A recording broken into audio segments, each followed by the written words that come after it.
Кыргыз Республикасынын президентинин 2024-жылдын 24-июлундагы номер 205 жарлыгынын негизинде саясий элитанын өкүлдөрү, улуттук лидерлер Абдыкерим Сыдыковдун, Иманалы Айдарбековдун, Жусуп Абдрахмановдун, Абдыкадыр Орозбековдун, Ишеналы Арабаевдин ата журтуна кошкон салымдары жөнүндө аларга азыркы кыргыз мамлекеттүүлүгүнүн түптөөчүлөрү деген наам ыйгарылды.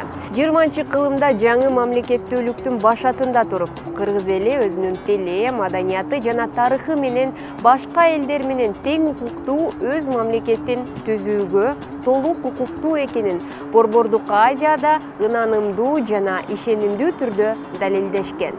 Мамлекеттүүлүктүн калыптанышында жана иштешинде мамлекеттин өзөгүн түзгөн саясий элита чоң роль ойногон.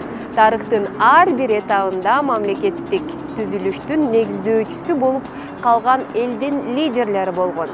Адамзаттын тарыхында мамлекеттин түптөөчүлөрү деп айтуу салты бар жана бул салт байыркы доорлорго чейин барат. Алардын арасында мамлекеттин түптөлүшүнө биргелешип салым кошкон лидерлер, жетекчилер, көрүнүктүү башкаруучулар, саясатчылар, аскер адамдары, өз элинин патриоттору, ошондой эле карапайым адамдар, тарыхый окуялардын катышуучулары болгон.